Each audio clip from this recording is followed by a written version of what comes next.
Welcome, everybody. Good afternoon. Today is March 2nd. I hereby call the Subcommittee on Education and Instruction to order. Madam Secretary, will you call the roll? Representative Dixie. Representative Griffey. Here. Representative Harris. Here. Chairman Haston. Here. Hicks. Here. McKenzie. Here. Chairman Reagan. Here. Warner. Weaver. Here. Chair Lady Moody. Here. Chairman Sapicki. You have Here. a quorum. Thank you, Madam Secretary. Are there any personal orders before we begin our calendar today? Seeing none, with the permission of the committee here, I'd like to take a little bit out of order here. Representative Lamar has another bill she has to get to. Let's take House Bill 117 first, if that's okay. Second. Thank you. All okay. You are in the well. Good afternoon, everyone, and thank you to the committee for your graciousness on the time and let me go first so that I can get to my committee. I really, really appreciate that. This bill deals with human trafficking, and thank you to Representative Moody for leading the way prior to me coming here on this subject matter. And I'm thankful to join her to continue advocating for human trafficking. But what this bill does, it is requiring the human trafficking training that teachers have to take once to be a reoccurring, where they take it once every 3 years. As we know, the game of human trafficking changes, and those involved manipulate their strategies to keep up with the times. So what this does is it allows teachers to be educated on the tactics that people use and the signs of students who may be victims of human trafficking, so that they can identify that and be able to contact the appropriate authorities, so that we can reduce the number of young kids who are in school, who are school age, from being victims of human trafficking. It's already in place. The video is already being produced by our 3 leading organizations, which are Restore Core, Grow Free Tennessee, and End Slavery. So it's no cost to the state at all, because they already have the video and they update it regularly already. Committee, with that explanation, are there any questions for the sponsor? Chairman Moody, you're recognized. I just wanted to thank you for being watching on this issue and coming up with ways for us to keep up, and hopefully one day we will finally get ahead of this issue. But it is a huge problem, and the more eyes and know what to look for, the better. So thank you for bringing it in your work in this issue too. I'm so glad to join you, Representative Moody. Thank you. Any other questions? Question on the bill. Question's been called. All those in favor of moving House Bill 117 to the full committee, say aye. Aye. Any opposed? Thank you, committee. You're on to the full committee. Committee, we're going to get back on the calendar in order again. Chairman Moody, House Bill 782, you are up. Got a motion and a second.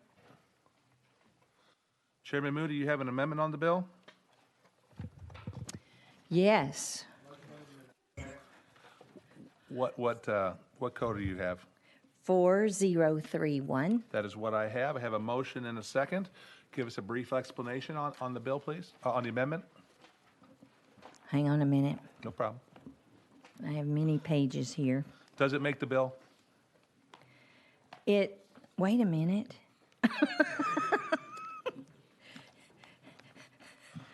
It is, tell me which one this does. 4031. All right. I'm really ready. All right. What this does, it rewrites the bill so that the only change is that the Commissioner of the Department of Education will withhold a portion of the BEP from a local LEA or a teacher or principal who intentionally violates the prohibition against the use of Common Core standards textbooks or materials, supplemental included. You've heard the explanation of the amendment. Let's get it on the bill. Question on the amendment. Thank you very much. All in favor of, oh, I'm sorry. Representative McKenzie, you want to ask a question? Go ahead, sir. Thank you, Mr. Chair. And my question is, I understand the high-level logic, but as implemented, who's going to determine what willful, intentional? Is that a principal decision? Is the LEA decision? Sounds like it's going to go to the department to actually withhold funds. I just don't want this to be viewed as a punitive thing. And what does willful look like? If it's like you say, if there's information that's maybe taught in the Common Core, but is not necessarily a Common Core issue or stamped with the Common Core brand, I don't know what that looks like. This worries me in terms of it being hard to enforce or easy to, improperly enforce. So I'm just trying to understand what the process is for determining what intentional and willful looks like. Chairman Mr. Moody? Chair? Yes. That question, I believe, is on the bill. Let's go ahead and get the amendment on it, if you don't mind, sir, and then have her address the question for him. If I'd like to get the amendment on the bill because it makes the bill, and then we can have that discussion, so they can answer your question for you. Okay? Thank you. Question on the amendment. Question on the amendment. Is there any further discussion? All those in favor of adding this amendment to the bill, say aye. Aye. Opposed? Okay, now we're back on the bill as amended. Chairman Millie would like to answer that question. Yes, and if I could take a little walk down memory lane for those of the new ones, back in 2015, we passed a bill that said Tennessee will not use Common Core material, period. So, of course, that took a couple of years to get everything in the works and straightened out. So in 2017, we began that journey. And I don't know about any of the older members on the committee, not old in age, but in service, but as of last year, I was getting screenshots from parents that had homework sent home, of course, with their children, that said Common Core math. The parents know they're still doing it, and they are alerting me. So what this bill, part of that is, we want to close this loophole where the teachers are looking for material, but this will close the loophole. It's already closed on our textbooks and those materials like that in the classroom, but this will close it for the supplemental material. So what there is a possibility, Representative McKinnon, that we want the teachers, the LEAs to think Tennessee standards first. That's what they're looking for. That's what our state school board, the textbook, they're approving only those materials that meet that. But there are some areas where the Common Core and the Tennessee standards will overlap. Those are permissible. It's where it's only strictly pure Common Core, and it's written all over it, whether it's the worksheet like I've seen being sent home, or if there are probably still some pure Common Core textbooks out there. Those are the things that we're focusing on now. And if you want more detail, and I know Charlie Buffalino is here with the department, and he might be able to fill in more of the gaps that I'm leaving to answer your question, but he is here and available. Representative McKenzie, you're recognized. Thank you. Thank you, Mr. Chair. I would like that if that's. Okay, members, if no objection, we're going to go out of session. Mr. Buffalino, would come up and identify yourself to the committee, please.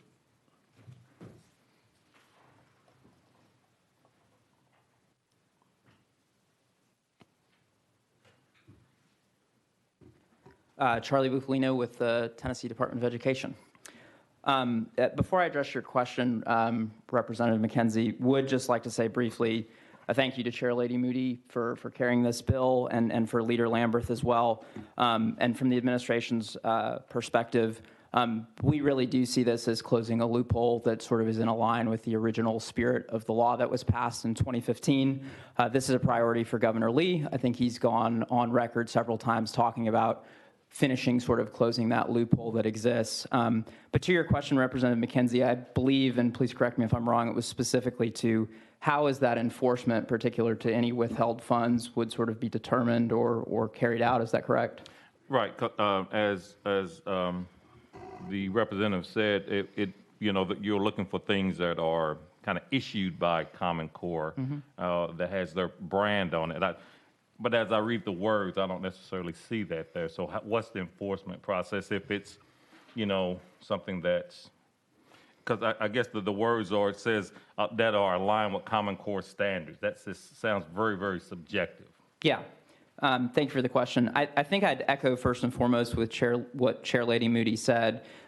There's always some sort of overlap between standards. That's not what we're talking about, where there's coincidental overlap. If you took Tennessee state standards with, I don't know, Connecticut, you're going to see some overlap there, particularly, I think, on the math side of things. I think first and foremost, we're talking about things that were explicitly created to align with Common Core, are marketed as Common Core materials, and are labeled very explicitly as Common Core materials. We're not talking so much about the overlap where there may be some similarities in standards across.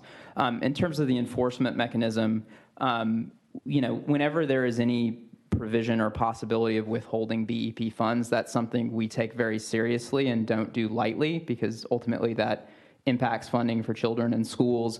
Whenever we hear about a violation of any part of education law, the Commissioner does have broad authority to withhold BEP funds when there is a violation of state law that concerns education.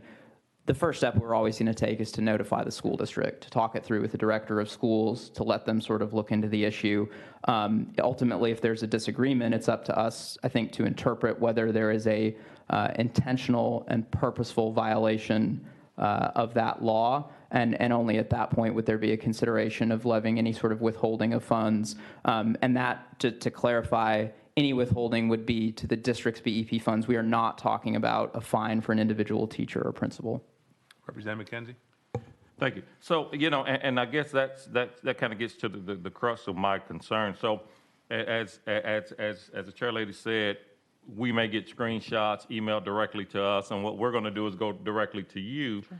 And we bypass the building administration, we bypass the local LEA, and now they're trying to, in my opinion, manage from a disadvantage. When I know you probably don't realize, but I'm sure if a school system gets a phone call from a department, that's pretty alarming. So I guess I would like to see a more structured process or understanding on okay, there's a violation by a second grade teacher in parts unknown Tennessee.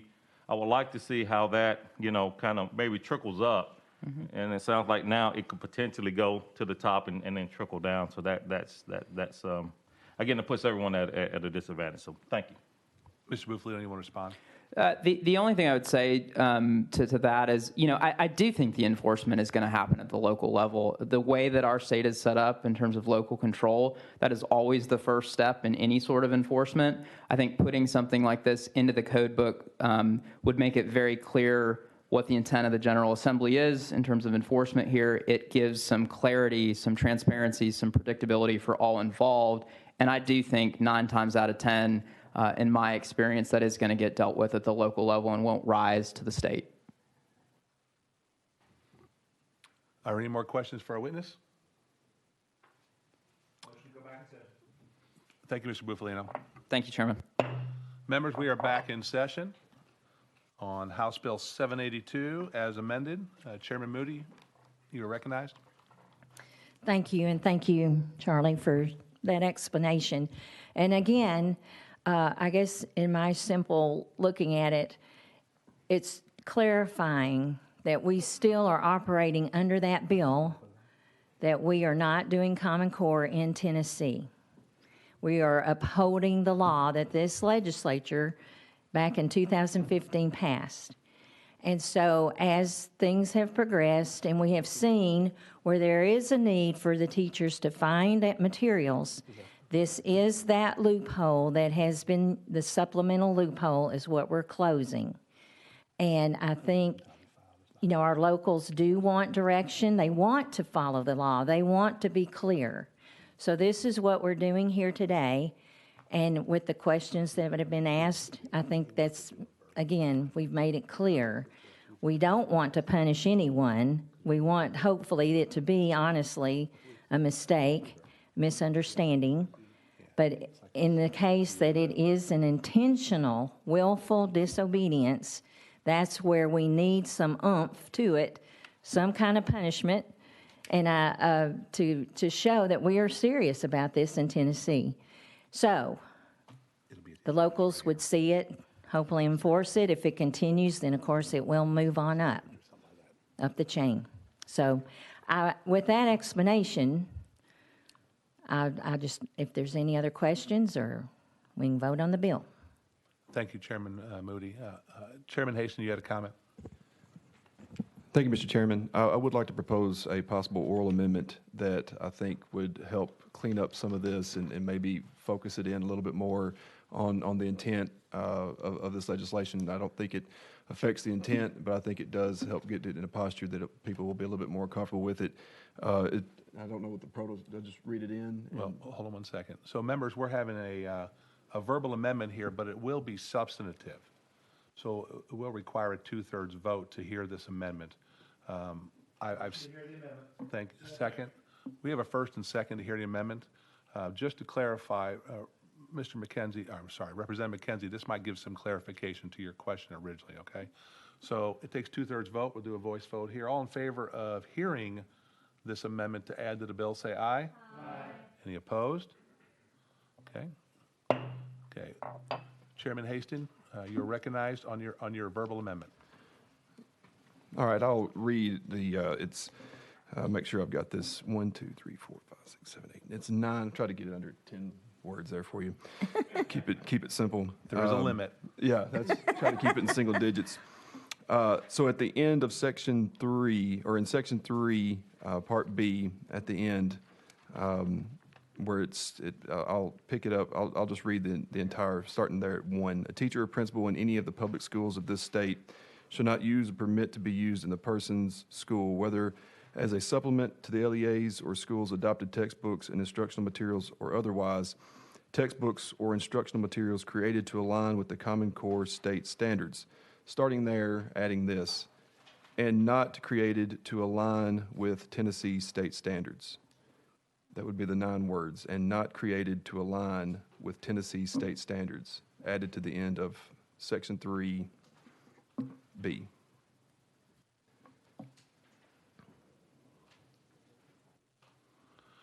So a comma, and then the rest of that. Or you just leave it with and? That, just the standards and. All right, so we'll take the period out. Take the and period not out. created to align with Tennessee state standards, is that correct? Yes, and do you want me to elaborate a little bit on that? Okay. Please. Basically, what you have right now is you do have some overlap of standards, and what this would do is just make sure that you're weeding out what is explicitly Common Core. I want to call on legal here. John Williams. John, will you read it in the record for us, please? John Williams, Office of Legal Services. So this amendment would go in Section 3 at the end of subdivision B1 and not created to align with Tennessee state standards is how that would go. Is that correct, Chairman Haston? Representative McKenzie? Thank you, Mr. Chair, and thank you for that. I think it gets to everything that we discussed back and forth, and although that's a very long sentence, I don't know if an English teacher would approve that. It definitely puts my fears to rest. So thank you. Thank you, Representative McKenzie. Well, that amendment coming from a Tennessee teacher, I'm assuming his English is correct. Yes, Chairman. Well, I don't know if I want to recognize you, but go ahead, Chairman Haston. Thank you, Mr. Chairman. Coming from a teacher whose mom was an English teacher, she would be disappointed in a run-on sentence that's going into law, but maybe it'll be okay. Thank you, Chairman. Members, you have heard the verbal amendment to add to this. Do I hear a motion on the verbal amendment? Do I hear a second? Motion and a second on the verbal amendment to add to the original bill as amended. All those in favor say aye. Aye. Any opposed? The bill amended as amended. We are back on the bill. Chairman Moody, you're up.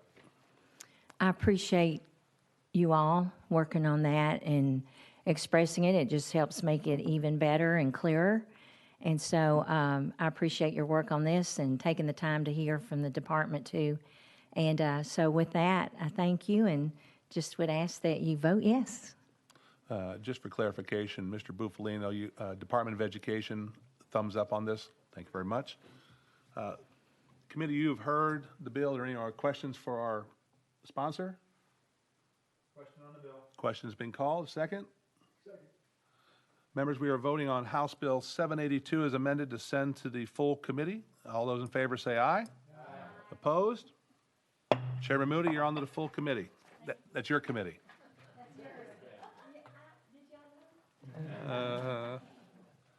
Members, House Bill 103 has been taken off notice. That brings us to House Bill 973. Got a motion and a second on the bill. Chairman Dixie, you are presenting this bill.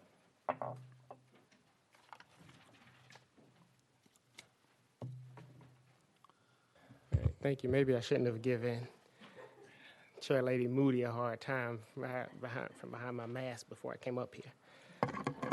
Thank you. I believe you have a amendment on the bill, too? I do. And this is untimely filed. Yeah. So it takes a two-thirds vote to hear the untimely filed amendment. Could you give us a brief explanation of what it does? Okay, do you want me to give you the number? First, make sure please, we have if the you same one. 003942. Motion to hear the amendment. 3942, correct? Okay, Yes. thank you. Give us a brief explanation, please. Okay, it was a couple words that were left out, a couple phrases, and so I wanted to add it in to the actual bill. On the first page of the amendment in section C, it just added the words "but is not limited to," so that it would make it a little bit more expansive. And then it also defined in writing the time frame of when a parent can remove or a teacher can remove a student from this particular advanced course. So a drop date. Yes. A drop date. Members, you've heard the request to hear this and to put it on the bill. Is there a motion? Motion.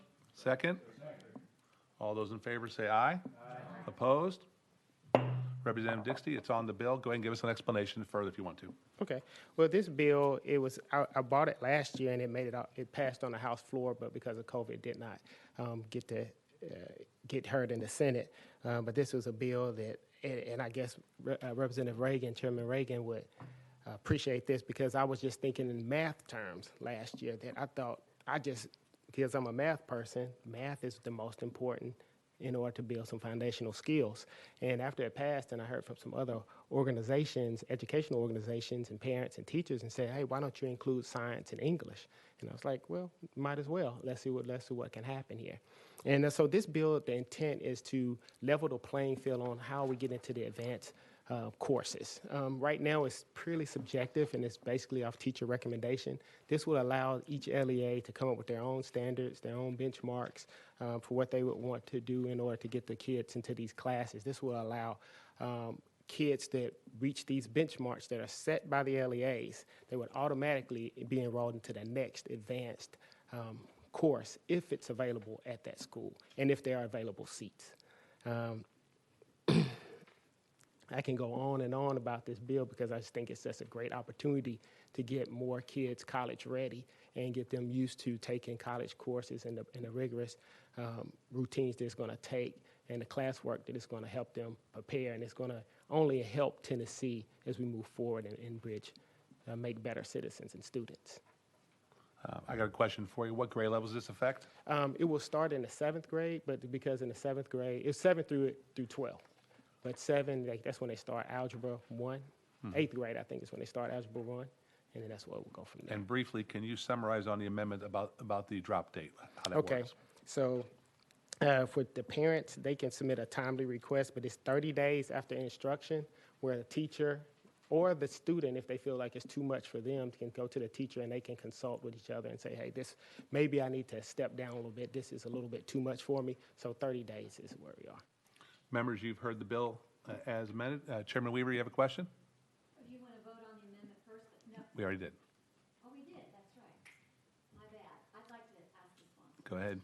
Sure. Or comment, maybe it's just a comment. But thank you, Representative Dixie, for bringing this. I feel like this is really going to help kids who are really, really smart, and they feel like they're being held back or put in a no-go, forward position. So this enables a kid who is really good, like say in math, and he can move forward. And I just have and thank you for bringing it. I'm all for it. I'd like to sign my name onto it. But would you tell me, what are the benchmarks, and are they locally chosen? You said this is an LEA thing where they can decide what those benchmarks are. Could you just kind of expand on that, please? Yeah, so right now it's almost totally based on teacher recommendations. So this Okay. one would have TCAP assessments, the grades. It also will include teacher recommendations, but I'm also leaving it up to the LEAs to set what that benchmark is for the TCAP. So I don't want to say it's a 95% proficiency. I would let them come up with that. So those are basically some of the things. So it would be counseling, and also this is not just, and I've talked to several other LEAs, this is not just for those high-achieving students. There are some students that may not reach those benchmarks, but they do have proficiency. Like let's say they don't score the 95% on the test, but they still have great grades. They have A's and B's, but they show the proficiency of being in this test. They can self-nominate to be in this particular class if they have the seats and if it's available. How many seats do you anticipate in some of these districts? Oh, I have no idea that, because it would depend on each school and how many they have Okay. available. So in other words, there would always be a place for a student. We wouldn't just say, well, sorry, you can't do this because there's no place to put you. No, not to my Okay, understanding. cool. Great bill. Thanks. And sorry, I have to take off my glasses to see far away. So I'm opposite of most people. I can read without my glasses, but to see far away, I need my glasses. Members, any other questions? Question on the bill. So question on the bill, any objections? Oh, one last thing. I'm You sorry. want to object to No, before we voting go for your there. bill? And this is, I don't object to that, but it's one thing that we probably need to just get correct, because as I was reading it, I noticed there was one word that was incorrect. On page 2 of the bill, section 2B, it says provide a date by which the student's parents must submit a request written to the LEA or public charter school, and it says to enroll the parent student in advanced course. It should be to remove. And it's on page 2 of the original bill. Do you have it? Yeah. I'm sorry, I meant to mention that earlier. Is it in the amendment language? Is the amendment language correct? The way it's drafted is, B says they have to, the parent has to enroll by a certain time, and then D says they have to request to remove. So the way it's drafted is the parent has to request. They have to tell this, they have to let the parent know that they're eligible, and then the parent has to request to put them in the course. We need to fix it. Yep. We need to reword Hold the on. section. John Williams with legal, go ahead and if you go on the record and tell us what we need to do. John Williams, Office of Legal Services.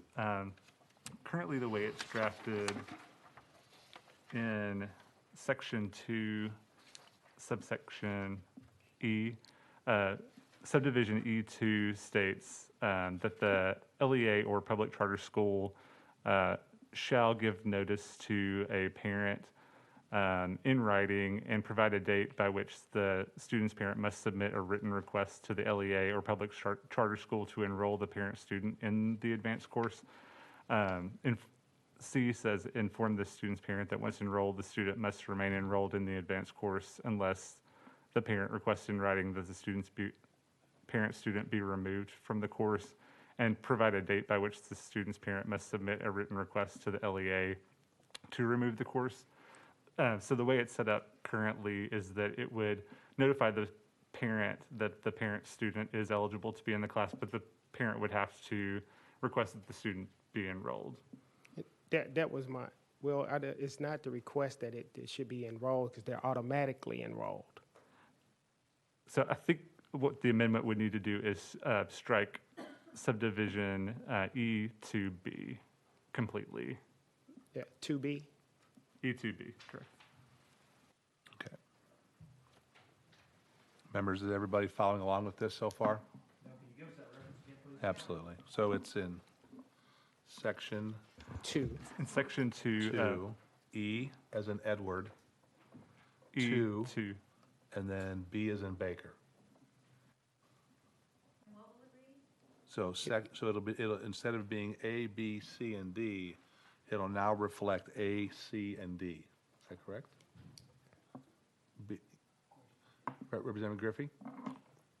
Thank you, Mr. Chairman, and I'm sorry if I'm creating issues or confusion with this, but I just had a question. So what if there's 30 spots for advanced math, advanced English, or whatever it is, and there's 40 students that want to get in there? Are they going to have to start a whole new advanced class for the other 10? No. Chairman Dixie? Oh, sorry about that. So what it is it's if there's sometimes they have a total number of seats. That's one of the things that. Mic on. Oh. What about now? There you go. All right, so it's based on the total of seats and total number of share of seats. So if it is, then I think it's going to be on a first come, first served basis. If that's how we're going to roll, Aaliyah, if she kind of helped me with this bill a little bit, just to make sure. But I'm almost positive it's not requiring to add any more teachers or anything. That's permissive, and it's if the seats are available.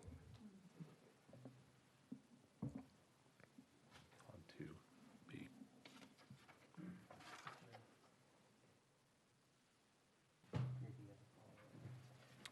Representative Griffey, go ahead. Thank you, Mr. Chairman. And are the slots, when you say first come, first served basis, is it going to be based on who's got the highest score achieving, or is it going to have to we're going to go to a draw system or something? Or This is I didn't want to get down into the weeds of telling the LEA how to do this, so I wanted the LEAs to be able to determine how they want to implement their policies and procedures on this one. Mm-hmm. Chairman Griffey, you okay? Thank you. It says in section 2B, or 2B, I'm sorry, section 2, 2B, in that paragraph, by 2021-22 school year, a local board of education or public charter governing body shall develop and adopt an academic acceleration policy for enrollment of students in grades 7 through 12 into any available English language, arts, mathematics, science course. So it kind of states it right there based on availability.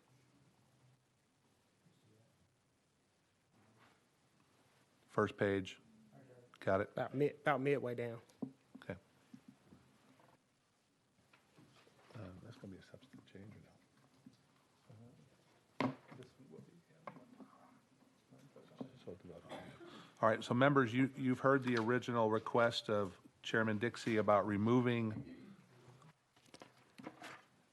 section 2E, 2B, and strike that entire sentence, and therefore it'll just reflect the notice required under subsection E1 must be provided in writing, inform the student's parent that once enrolled, the student must remain enrolled in the advanced course unless the parent requests in writing that the parent's student be removed from the course, and C, I'm sorry, provide a date by which the student's parent must submit a written request to the LEA or public charter school to remove the student from the advanced course. Is that the wish? Yes. You've heard the wish of the bill sponsor. Is there a motion on that? Motion on the amendment. Is there a second? Second. A motion and a second has been made on that amendment. Any discussion? All those in favor say aye. Aye. All opposed? No? Okay. So what we'll do is, if this moves forward finally, we will roll this into one amendment for the full committee to consider with all the changes being made, okay? Chairman Dixie, you want to close with anything? No, thank you, and I appreciate your vote, and I'm asking for your vote so we can pass this bill. I think it's good for our students. Okay. There's a question on the bill? Okay. No objection here. All those in favor of moving House Bill 973 as amended out to full committee, say aye. Aye. Any opposed? Moves out to the full committee. Thank you, Chairman Dixie. Right. Members, that concludes our calendar for today. Thank you for your service to the great state of Tennessee. Before I finish up here, on House Bill 782, I'll be directing legal to take all those amendments and combine them into one for our full committee to consider. With that being said, I'll entertain a motion to adjourn. You are adjourned.